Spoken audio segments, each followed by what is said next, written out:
తెలుగు సంబరాల తీయదనం అలనాటి రుచుల సరికొత్త రూపం పరంపర స్వీట్స్. తెలంగాణ ప్రభుత్వం పెన్షన్దారులకు ఓ శుభవార్త అందించింది. వలస వెళ్లి పెన్షన్ కోల్పోయిన వారికి ఊరట కలిగించే నిర్ణయం తీసుకుంది. 3 నెలల పాటు పెన్షన్ తీసుకోకపోవడంతో రద్దయిన వారికి తిరిగి పెన్షన్ అందించే విధంగా చర్యలు చేపట్టింది. దీనికోసం ముహూర్తం కూడా సిద్ధమైంది.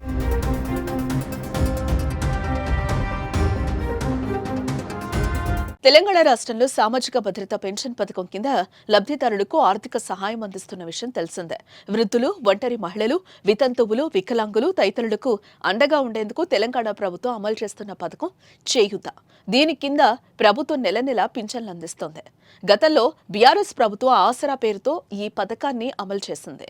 రేవంత్ రెడ్డి నేతృత్వంలో రాష్ట్రంలో అధికారంలోకి వచ్చిన కాంగ్రెస్ ప్రభుత్వం చేయూత పేరుతో ఈ పథకాన్ని అమలు చేస్తోంది. అంతేకాకుండా ఈ పెన్షన్ మొత్తాన్ని రెట్టింపు చేసేందుకు కూడా నిర్ణయం తీసుకున్నారు. పెంచిన మొత్తం పింఛన్లను పంపిణీ చేయడం మాత్రం ఇంకా ప్రారంభించలేదు. ప్రస్తుతం ఆసరా కింద ఇచ్చిన పెన్షన్ మొత్తాన్ని లబ్ధిదారులు అందుకుంటున్నారు.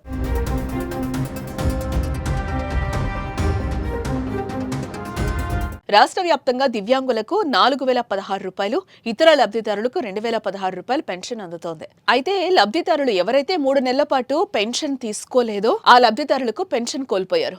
రకరకాల కారణాలతో తెలంగాణలో చాలా మంది వేరే ఊళ్ళకెళ్లారు. పనుల కోసం హైదరాబాద్ లాంటి నగరాలకు వెళ్లారు.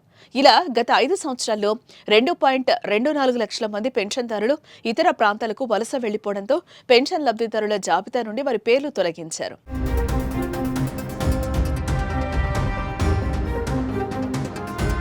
3 నెలలు గ్రామాలను విడిచి వలస వెళ్లిన వారు తిరిగి గ్రామానికి వచ్చిన వారికి పెన్షన్ అందడం లేదు. దీంతో వారంతా పెన్షన్ కోసం పడరాని పాటలు పడుతూ ఆఫీసుల చుట్టూ తిరుగుతున్నారు. అయితే ఈ మేరకు వీరి ఇబ్బందిని గుర్తించిన తెలంగాణ ప్రభుత్వం మళ్లీ వీరికి మే 1వ తేదీ నుంచి పెన్షన్ ఇవ్వాలనే నిర్ణయం తీసుకుంది. తాజాగా ఈ ప్రక్రియను సులభతరం చేయడానికి ఆన్లైన్ దరఖాస్తు విధానాన్ని ప్రవేశపెట్టనుంది.